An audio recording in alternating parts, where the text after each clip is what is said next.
even though sometimes they will still help, but that help, the cost of help is shame. Yeah. And that's not It's okay. like help with an asterisk, right? Yeah, Exactly. And sometimes people, they just decide that they're not going to ask for help because they don't want to deal with that part.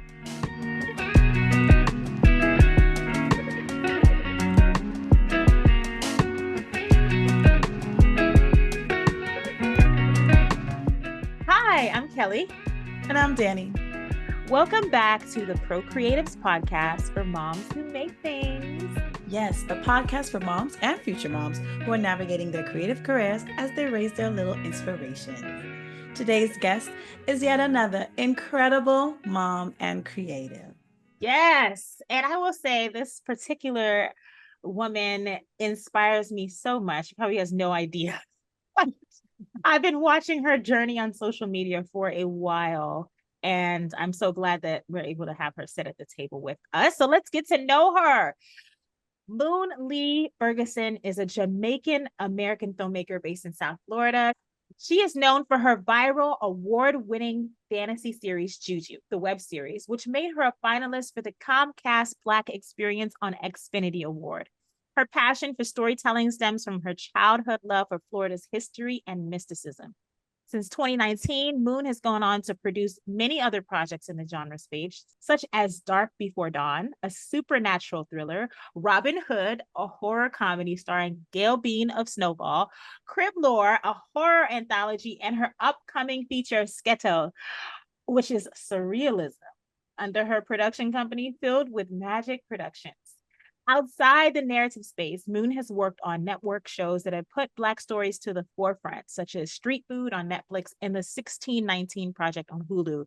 Her most recently produced work is a short documentary, Over the Wall, about Brianna Daniels, the first Black woman NASCAR tire changer and pit crew member, which premiered at the 2023 Tribeca Film Festival. It was a great, beautiful film.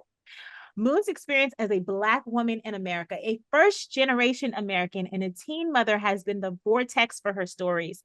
Her mission is to bring adventure, magic, and wonder to the screen and inspire the world to find victory and power in imagination. Moon, welcome to the virtual table, and thank you so much for being here. Hi, thank you for having me. Yes, you're more than welcome. Wow. Okay, it's all I have to say.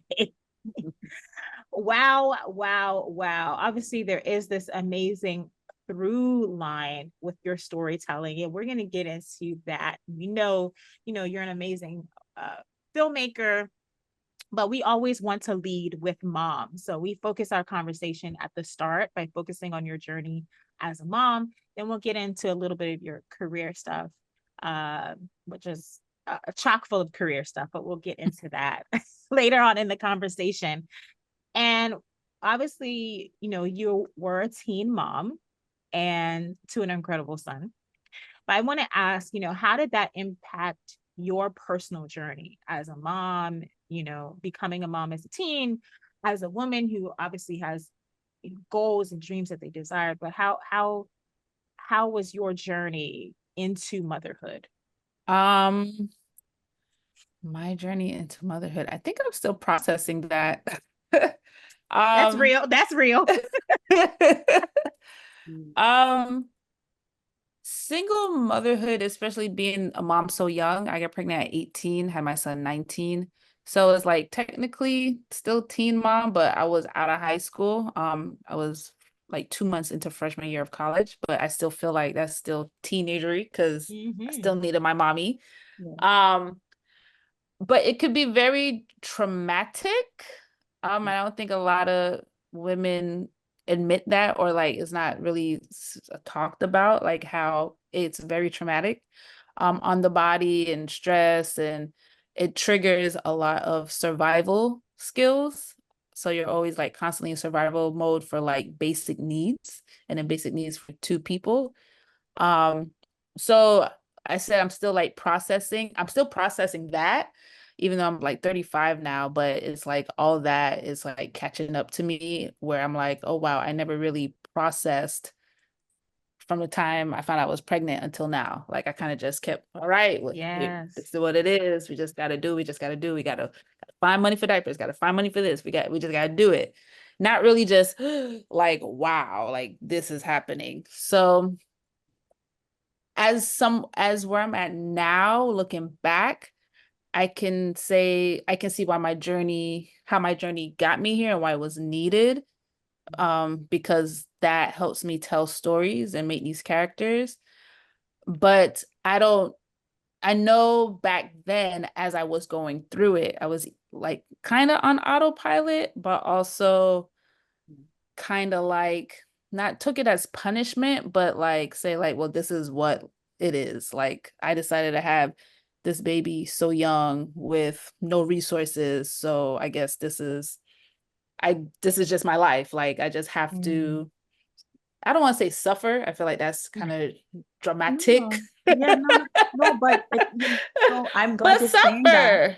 But Yeah. but suffer a little bit. Like, You felt like it was penance. You felt like you had to pay that. That was the right. path. You chose that, so that's what you had to deal with. And I think, not just, and not to discredit what you were talking about, and with motherhood as well, a lot of times women just suffer through it because they feel as though, well, I chose to have a child. So the things that we're dealing with and the struggles, instead of saying, okay, I need help, or getting, getting that help, even getting people to be compassionate with us, it's so difficult because I think we sometimes tell ourselves, well, this is the cross that we have to bear. And society, between society, the government, like when you're trying to get assistance, there's a shame there. Get assistance with family, there's a shame there.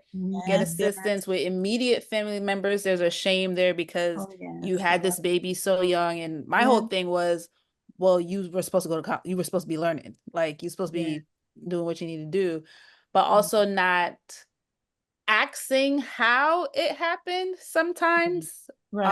So then you get called a Skettel because you're just seen as, that's where Skettel, the movie Skettel comes from. Like you're seen as like automatically this promiscuous, loose girl because she just happened to get pregnant after a big party in college to someone that she just can't remember the damn incidents. So it's like, it's the society shaming you, but also you shaming yourself because it's like, well, then you should have known better. So and that's what the journey is. So you go through that journey with all that on, like you're leading with that. You're not leading with love and this and that and hope and all. You're leading with just shame from all over, whether it's someone see you with your baby and like an older woman insert their 2 cents. That's why this, that, and the third, you young girl, that's why like, even though sometimes they will still help, but that help, the cost of help is shame. And that's not it's like help with an asterisk, right? Exactly. And sometimes people, they just decide that they're not gonna ask for help because they don't want to deal with that part. And I think I'm so grateful for this generation and for social media in this aspect, that we're getting rid of that shame. People say, oh, you decided to be a stay-at-home mom. That don't mean it's not hard. You decided to be a working mom. That don't mean it's not hard. People are on social media are like, I see comments, well, you had those kids. And it's like, wow, but it's hard. Get it. And you took that job that you hate, but you gotta live. So like, exactly. Two things can be true in like, that just because I deserve to have, because I have kids, I don't deserve to eat, like, and don't deserve to be happy. Don't deserve to be happy, or to want to make more money, or want things to be low cost because it's ridiculous of how much things are inflation. Like, because I chose to have this child, like, yes, because I chose to give back and put back into the population, like. And it's like, one thing is like, okay, well, you guys say babies are blessings, but who are baby blessings too? They're not, it's like babies are not blessings to everybody. Only like the rich get to have these blessings versus the poor, Yeah, there's definitely a shame with that too. I mean, I think the crazy thing about it, and when we're talking about, I just watched another short film last night about reproductive choices, and how ultimately sometimes it does feel like as women, we are shamed no matter the choice we make. Mm-hmm. There So you how go. do we win? It just has to be us, just like you said, Moon, just pushing forward and doing the best you can with what you have. Yeah. I hate that often it's at the expense of ourselves, and sometimes you have to Mm. search to find ourselves again, you know. Um, but ultimately, you're doing the best you can with what you got. Boo. And kudos to Listen. you. Like, it's amazing how you said like you were going on autopilot for so long. And I think Mm, sometimes we do that as a safety mechanism, because if you stop and try to digest everything that's happening, as you said, all that shame, and then you're doing it to yourself, you could collapse. You'll pass out. And but kudos to you for now getting to this point where you can healthily unpack that thing and deal with it. And you kept your son, so you made that choice, but you didn't need to be Mm-hmm. shamed for it, for sure. you definitely did it. And we're proud of all of you accomplished, Yes, in yes, spite of that additional burden of shame. yes. Like I hope you feel that. Like that you're like, It's hard to feel a lot.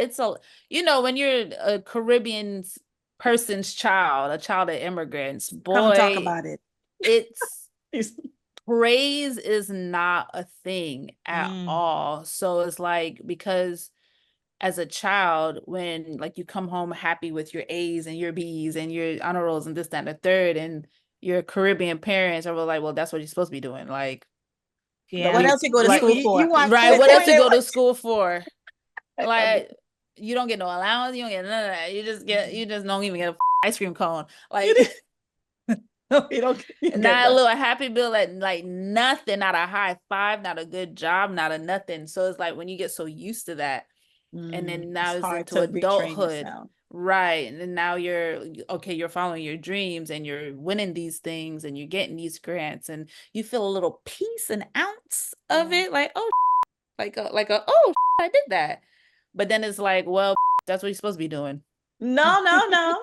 But you see, that's So why, people started doing this thing with affirmations, right? Or like, they'll write things to themselves. So you're gonna have to start writing things for yourself, hyping oh yourself up. yeah, you should see my whole wall. I write all See? these little sticky notes and stuff like that because I started going back to therapy this year, and one of the main things was telling my therapist that I want to feel my accomplishments Oh, Mm. I love because it. Ooh, I don't. It's like I feel them in that moment, and it's like I said, it's like a little touch, like like, okay, I Yeah, got the grant, or oh, yeah. I'm doing this. But also, like with my filmmaking career, I realized like I was on autopilot, just doing what I Mm. needed to do. Like, okay, you get like they say this is how you build a career and get into where you need to be.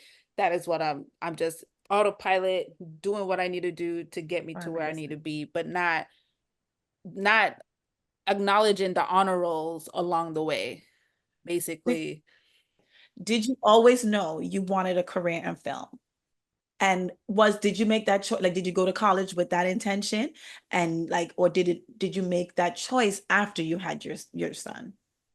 Um, I knew I wanted to go to college for something creative. I think I was more so for as a writer because I wanted to write books first, Huh. novels first because I love books and stuff like that. So and essentially I just love stories, and filmmaking was another way to tell a story. Mm. And I love painting and drawing and stuff like that. So I kind of fell into filmmaking because it felt like I was doing knocking two birds with one stone. Like Okay. I'm creating a story and I'm painting it. So I Oh, kind of fell to love that. And I love watching TV and films. I've been avid TV watcher since I was a kid. Um, in high school, I knew I wanted to do something like animation or artsy. I didn't really understood or knew that you could actually go to school for film because I went right. to Ely, which was a medical magnet right. program. Mm. But it wasn't until my forensic science class that we had, and we had to do like a CSI episode like as a project and like Yeah. Oh, okay. videotape it and everything. So like that kind of like sparked like, oh shoot, I want to do this. But I went to FAMU right after high school for nursing.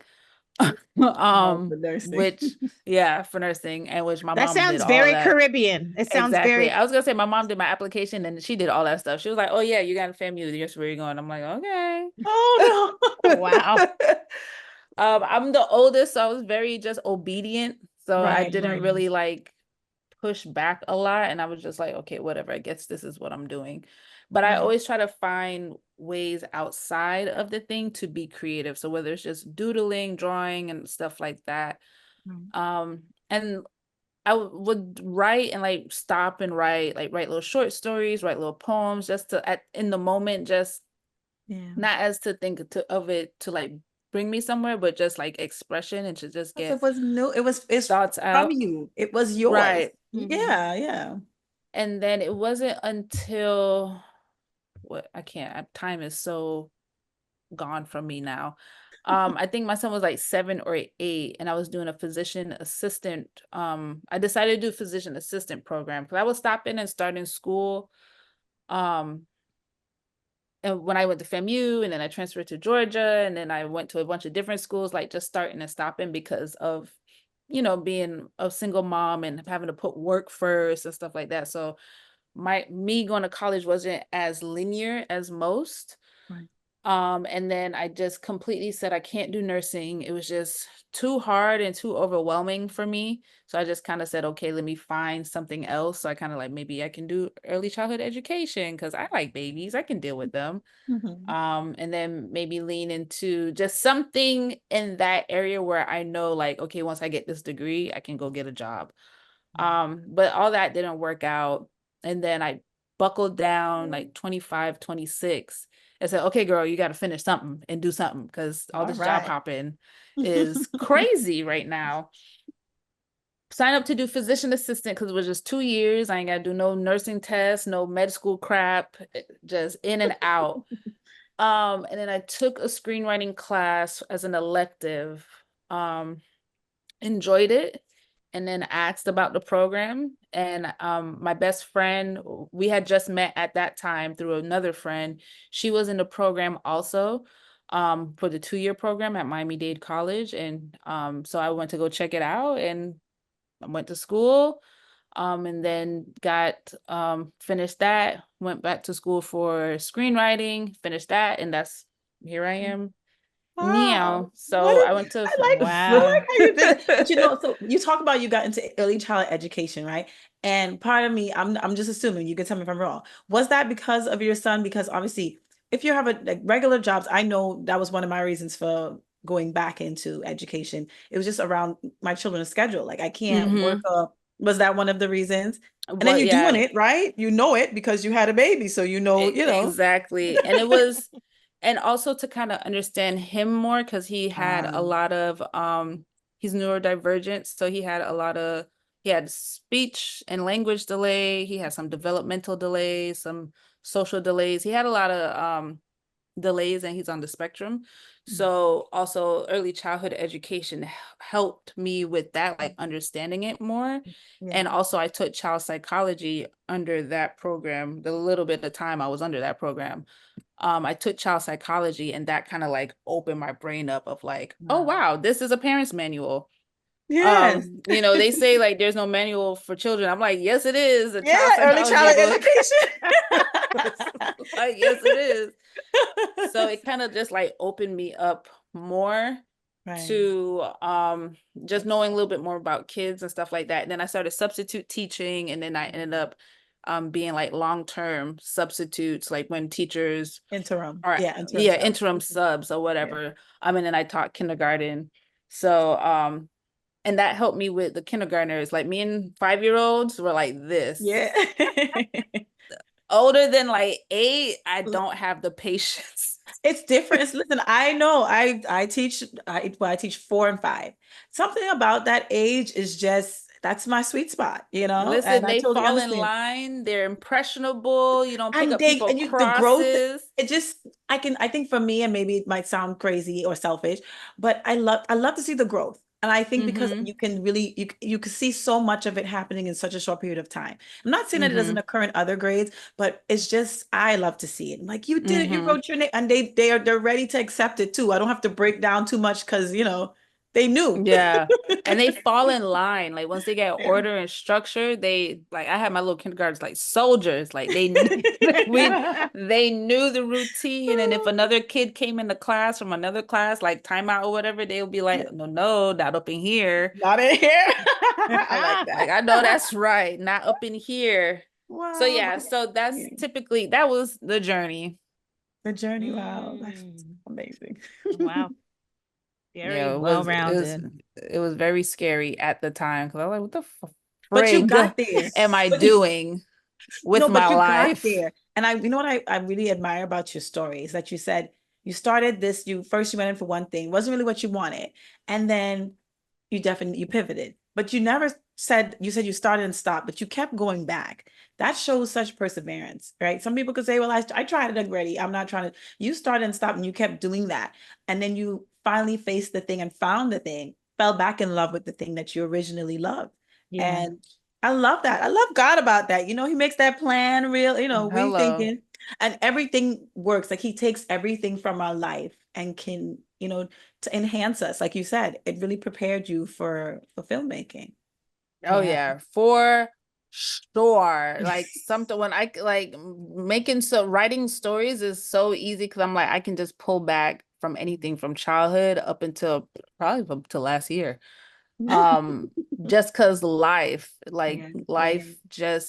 is your biggest inspiration as a writer and as a creative. Like if you're not living life or you're not tackling your problems and processing and healing and all that other stuff, then you can't be vulnerable and you can't write a story because then the whole point of the story is for your character to be in one place and be in a completely different place by the end. If you have not experienced that or won't allow yourself to experience that, you're going to have an incomplete passive character that is in your story wandering because you're still wandering.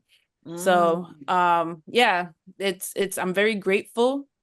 It was a tumultuous ride, but it's still a tumultuous ride. And not even it's just motherhood and raising a child with special needs and neurodivergent and stuff like that. Every age range comes with a different set of challenges, a new set of symptoms, and a new way to do it. Because what worked at like 5 in kindergarten to 5th grade don't work for middle school, damn sure don't work for high school. And I'm learning that right now.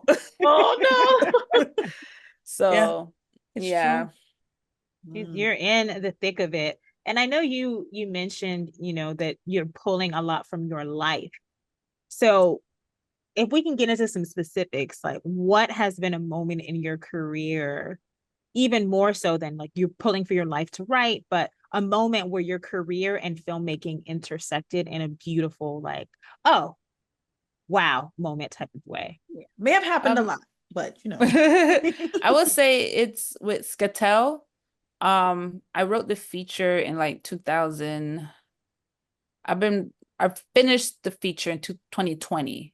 And then I did the short film last year. So that's the short film of Skettel is the proof of concept, and that is in the festival circuit. And that moment is where it all intersects because that's literally me and my son back when he was 2 and he just got the diagnosis for all his developmental stuff. So that's the kind of the start of me kicking on that, like, okay, we just got hustle mentality. So that kind of kicks off the journey to me finding my way to a filmmaker.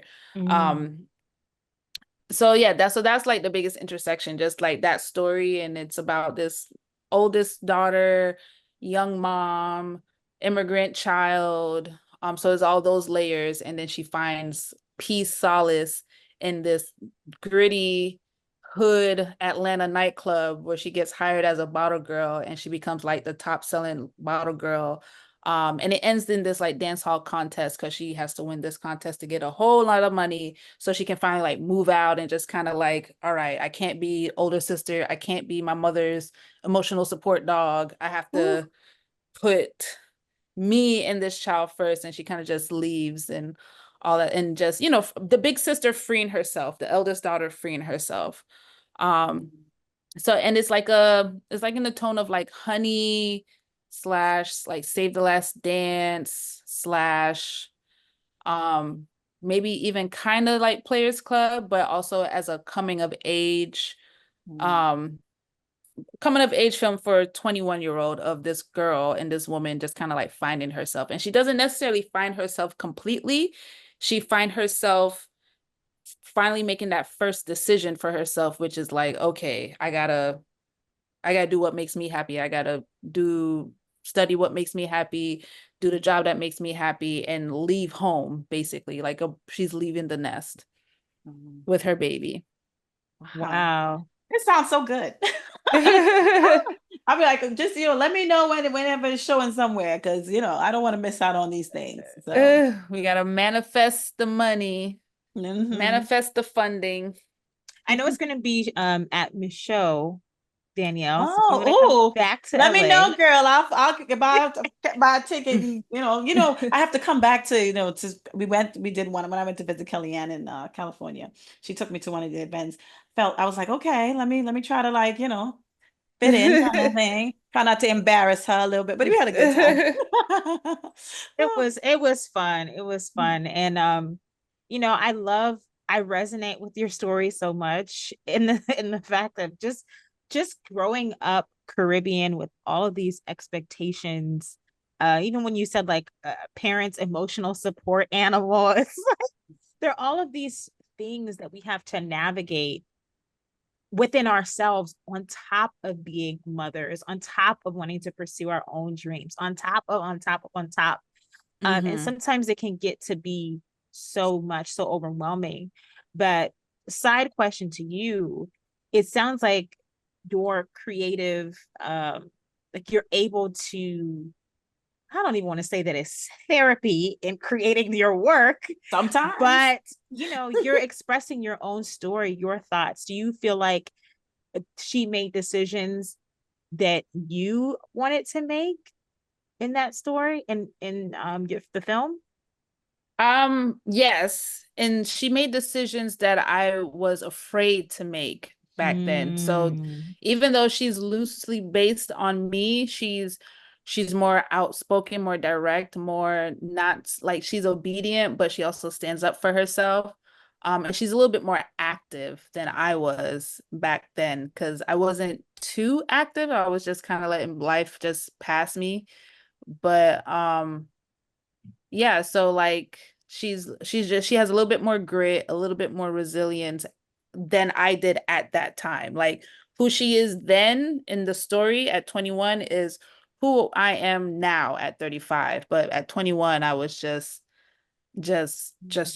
again on autopilot and had no idea what I wanted or what it even meant to put myself first. Like had no idea what that was. So yeah. But I want to ask this question. I think Danielle also has a question to ask, but when we think about this most recent short film and ultimately the feature, what is the message that you hope that your films give to other mothers who are also pursuing their dreams, whether it is the film or just the process of you creating the film as a mom? I would say you gotta put you and you first always. Always, always, always, always, always, always, always. As there's a balance of selfishness and selflessness. And if your selfishness benefits the well-being of your child, then go for it. If it doesn't, then that's the wrong kind of selfish. So the film is to kind of, and also like disability awareness and showing like resources and all that other stuff, but ultimately it's choice. Like we have choice, we have freedom of choice, and yeah, you have to put yourself first above mom, siblings, friends. And put yourself also means not just necessarily like self-care, like your meditation and stuff like that. Like if you have a dream, go for it. Because one, the time is going to pass anyway. Yes, that part. The time is going to pass anyway. Yeah. So what do you want? Like, if there's a program that's 4 years, your child is going to be 4 years older anyway. You are going to be 4 years older anyway. Those 4 years are coming anyways. Yeah. What do you want at the end of those 4 years when they do come? So it's like putting yourself first in that sense and following whatever dreams you have. Put yourself first in love, and putting yourself and knowing worth, like worthy, because in this film it also shows like, yes, though she's this young mom and she feels like she's cut off from joy because she had this child so young and she had to do all these things. She doesn't know how to welcome friendship. She doesn't know how to welcome having fun, or she didn't know how to welcome being romantically involved with somebody else, because she just feels like she's just like baggage onto stuff like that. So you see her experiencing joy despite everything, and joy for herself. And her friend in the film pushes her and always constantly, well, girl, you are 20. Like, yes, you somebody mama, but you're still 20. Like, you still should be doing 20, 21-year-old things. You should still be in the club getting drunk with us, shaking your tail on the bar. Like, you are like, she's constantly encouraging her, whereas her love interest is encouraging her to follow her dreams. And like, well, if you want to do it, if that one makes you happy, like, why won't you just do it? So overall is to encourage that, like, the world is ours, and despite what society tells us, God created a path for us. And if that path included us birthing his children, then that means the path is, those children are meant to be on that path as well, and is to teach them something, and is given back into the world and all that other stuff. So regardless of what it is, it's not punishment. Whether you decide to keep the baby or not, because I had a situation where I didn't, after my first son. So whatever decision you make, there's no punishment behind it, because again, like, I kept one and didn't keep one, and I still feel blessed. I still feel loved, and I feel like God still blesses me. And our decisions are our decisions, and it has nothing to do with you as a person. Just, it's not good versus evil. It's none of that. Just put yourself first, and the universe will always reward you. Now, you talked about your son, right? And you said that, he has these, he's, on the spectrum.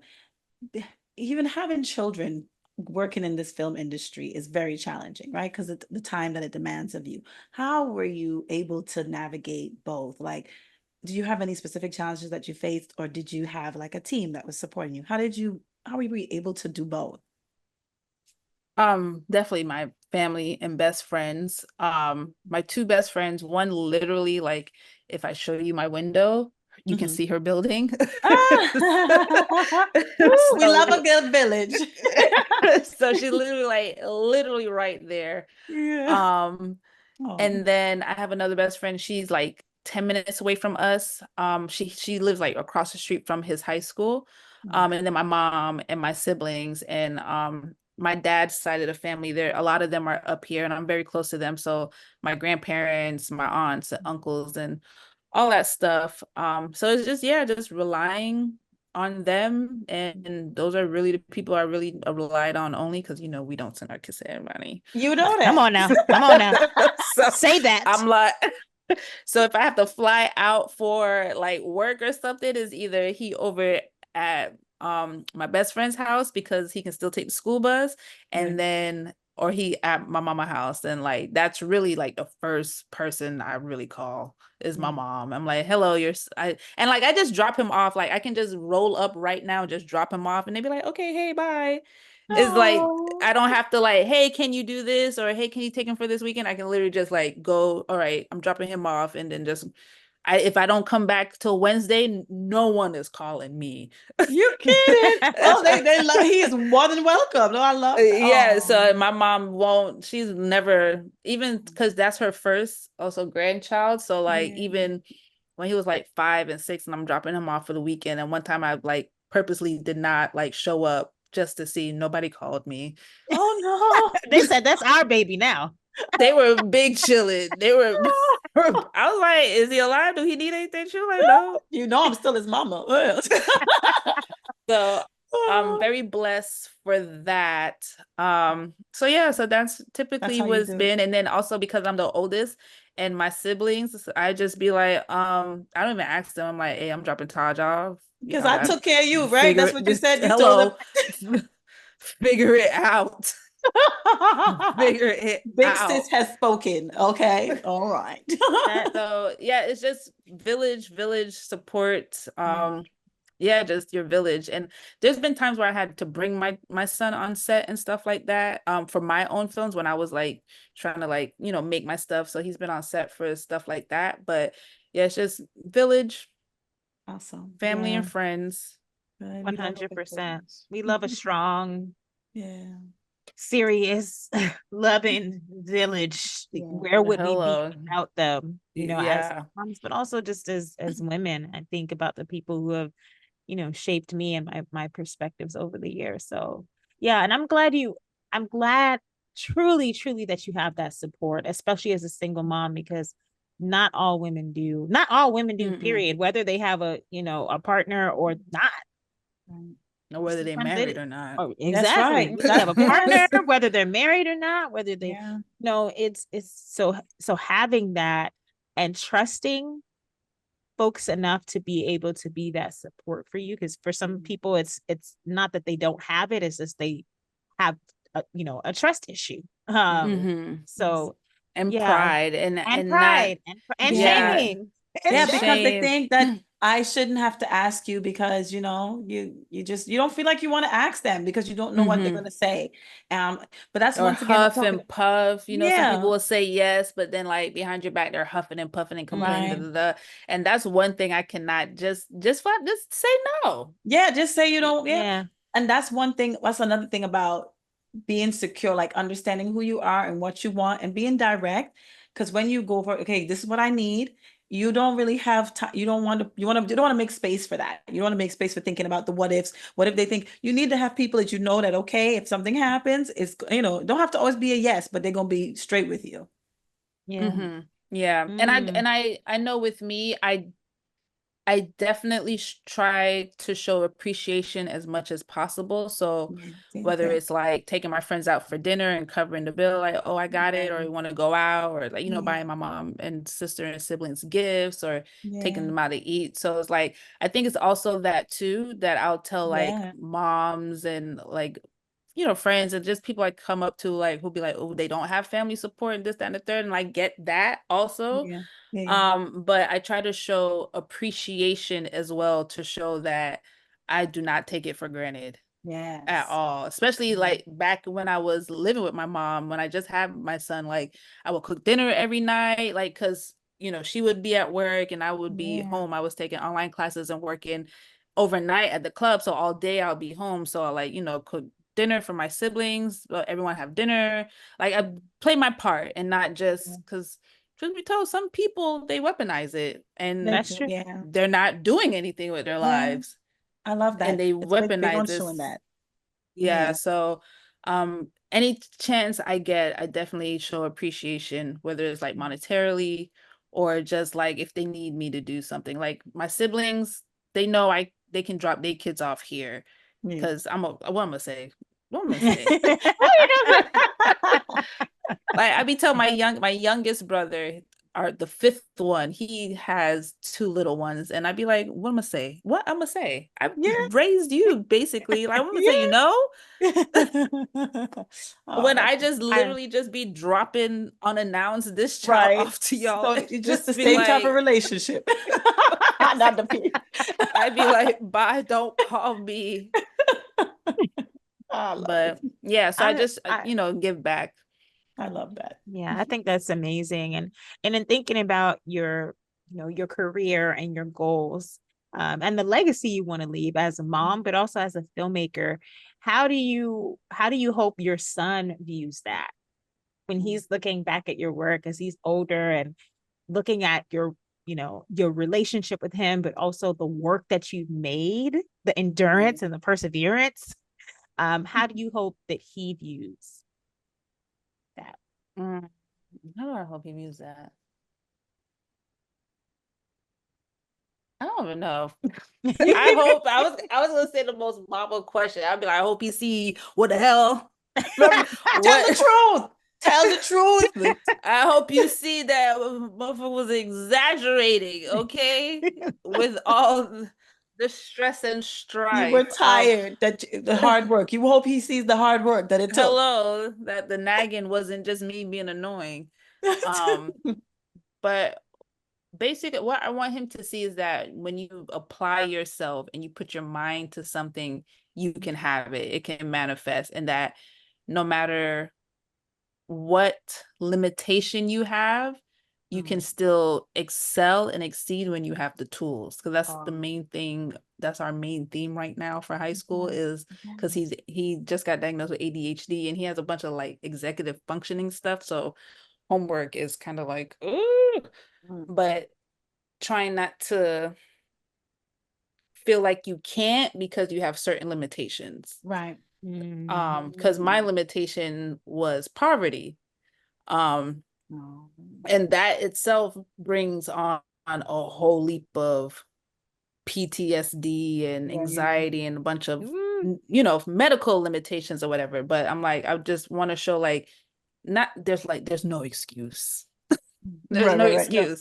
There's no excuse. There's no excuse. That's the island in you coming out. That's the Jamaican in you coming out. No, but I mean, and that goes for everybody. When there's tools out there, like there's so much. You're right. The tools are out there. So at some point it becomes choice. So it's just to show like, one, you have your tools and you can succeed, and there's nothing holding you back but you. And what would you like, what tips would you give to like a mother that is possibly trying to navigate a similar type of journey? Someone who wants to pursue a creative career and raising their child. Like, do you have any tips? We always like to know what tips you would like to offer. The strategies, the apps, the whatever you're using. What did you think to keep was it organized? Really like paramount in like helping you do this thing? Tips: change your habits. You have time if you are intentional with your time and how you map it out. Because like when I was working in the schools, and like how we were talking about, it fits what our kids' schedules. I would like come home, and then like while he's doing homework, like if I carve out 2 hours of homework time for him, that's 2 hours of me writing. Wow. So if I carve out like reading time for him, that's me reading also, or working. So work with the schedule that you place for them. And like, yes, we at the house and we got to clean and we got to do this, that, and the third. Sometimes the house can wait till later. The house is not going to combust. Right. A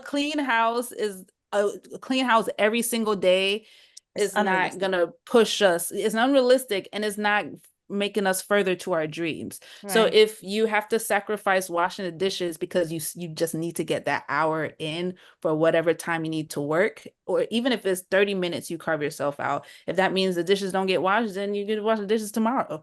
Like that's, it is what it is. So like, you have to carve out that time, whether it's 10 minutes, whether it's 20, whether it's whatever it is, because time is still currency.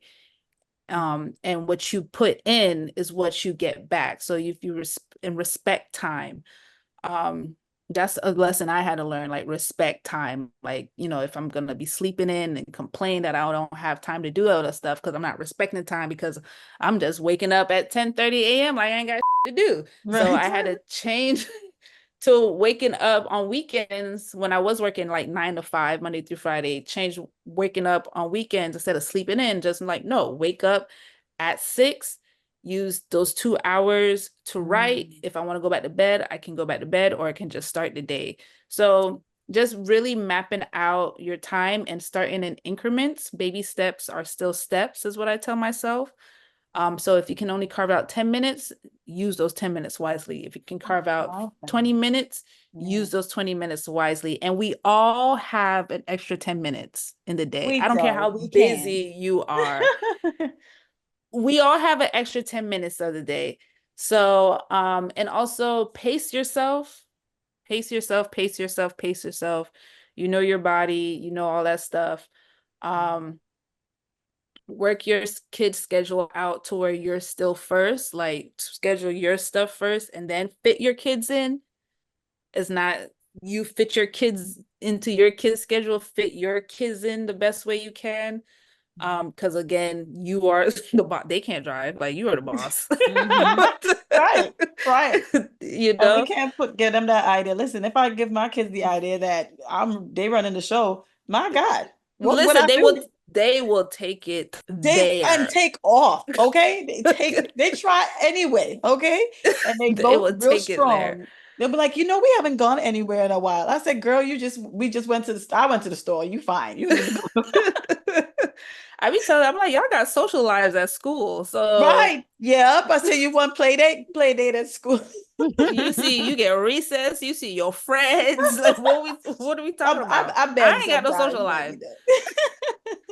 That's so And funny. then also what I do is I listen to and read memoirs, audiobooks if you don't want to sit and read. Um, moms who creative moms like your Toni Morrison I believe have a Oh. doc on Netflix. She was a single mom of two Mm-hmm. and she wrote all them books and she would find time. She said she woke up In the early at morning. 5 a.m. in the morning before her kids woke up and just wrote on her book until the time they wake up and then got ready and go to school. But guess what, she got her writing done out the way. So I adapted that. Taraji P Henson's book is another one, following her dreams as an actress, and going to school pregnant for Yeah. an acting degree, and still going to LA with her baby with nothing to her name, and making a career of herself. So that I listen to stuff like those type of like stories to just kind of also keep motivated, because sometimes you can feel like you're the only one, Yeah. um but you're not. So yeah, so I would just say those are the tips. Like stay influenced, stay motivated, listen to like creatives that's been through that journey and let their story move you, because like if they can do it, you can do it. They're not doing anything different. Toni Morrison was not doing anything different than what we are doing. She's not she worked 9 to 5 Monday through Friday and had 2 kids to get ready to go to school. She was doing nothing different than we are doing, but just waking up that hour early to just write. That thing, what you said, you can change your habits, like that right there. Oh, and that's And exactly what it is. that's the But hardest it is thing, hard. Yeah, but because it is so, like, you hear all those millionaires, like you hear even just listening to people's stories. Doesn't have to be just millions. People who are successful and content in their lives. They talk about how they alter even just their mindset, just things, just tweaks. It just doesn't take as much as we might think. it And I love does that you not. said baby steps are still steps. That is The that. book Atomic Habits talk about changing your Mm, habits, not atomic habits meaning like these big grand right. nuclear change, like I'm gonna go to the gym Yes. 5 days a week starting next week. No. They're talking about on Increments. like a micro Yes. molecular level, like as an atom. Like, Yes. okay, you go to the gym 5 minutes Yes. every other day. Like those are the small habits that build and build and build and build and build. So maybe you don't want to wake up at 5 o'clock. Wake up at 5:30 Right, right. and still use that 30 minutes for wherever you need to use it for. And habit changing is so hard. It's so hard. Like I start, stop, start, stop. It's so hard until you finally get it. But I think a lot of times for habits, it's so hard for people because it requires you to be accountable.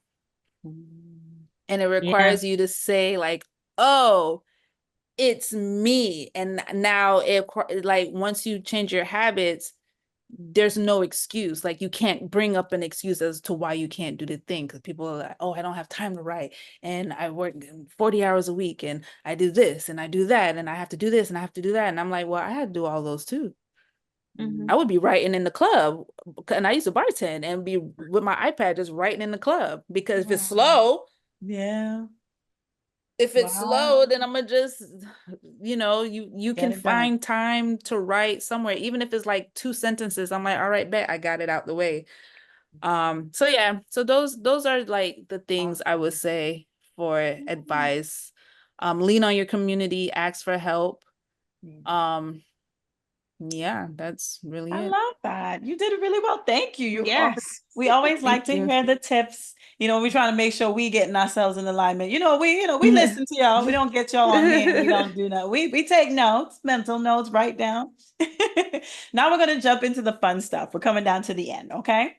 I'm gonna play a quick word association. I'll say a word and you respond to the first thing that comes to mind. Okay. We're only gonna do 5 words. That's okay? Mm-hmm. Okay, here we go. First word, career. You said the first word that come up to that. So yeah. Yes. Um, career, joyous. Nice. Motherhood. Motherhood, complex. Parenthood. Parenthood,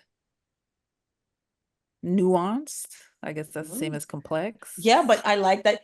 Some people might make it different. They might say, oh, motherhood is more, but I like that you did that. That's nice. Okay. Success Subjective, and magic. everywhere. Oh, I like that. Okay. That was good. Love Thank it. you. I put parenthood and motherhood specifically because I think sometimes, a lot of times we see it differently, right? And Mhm. rightfully so. It depends on what relationship. Everybody has a different role. But you kind of put them in the same bracket. So yeah, I thought that was Yeah. cool. Yep. Because motherhood for me is like more so like with woman and like what Yeah. like as a mother, like me as a Yeah. mom, it has nothing Yeah. to do with the kids. And then Right. parenthood is like the act of parenting and nurturing and Yeah. inclusion of the kids, I which love are that. both complex and nuanced And because nuance. everyone see Exactly. it different and there's ebb and flow and Mhm. yeah. My son is in therapy right now, so like now it's a lot of our discussions is him basically saying this is how you got me messed up. Oh, Oh Lord, have no. mercy. Oh my So that's gosh. where the nuances. So I'm like, oh, oh Oh. Lord, this therapy is allowing this child to come for me. But I Mm. mean, granted, it's valid because I'm like, okay, well, I see how I could fix Yeah. that and da Yeah. da da. But don't put your teenager in therapy. I'm Oh I think goodness. I think the great thing about that is that, well, part of it is that we don't know what we don't know. And becoming a parent helped me understand some of the decisions that my parents made. Yeah.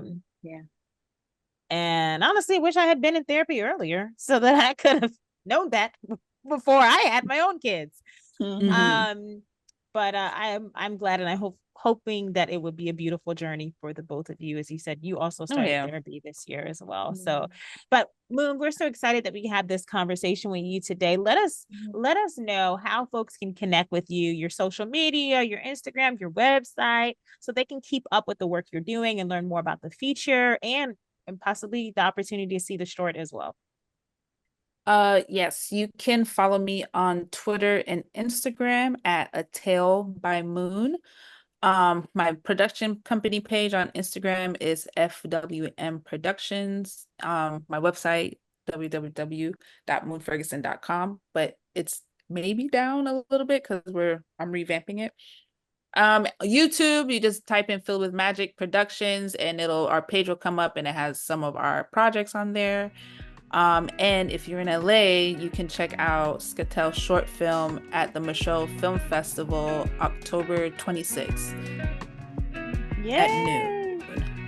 That's brilliant. Thank you so much. Thank you so much. And thank you for listening in. You can catch us weekly on Spotify and Amazon Music, and feel free to drop us a review. Yes. Follow us on Instagram and Facebook to get more information and inspiration on motherhood and making things. And if you enjoyed this episode, share it with a friend. If you have a question or a comment, send us an email at the ProCreatives Podcast at gmail.com.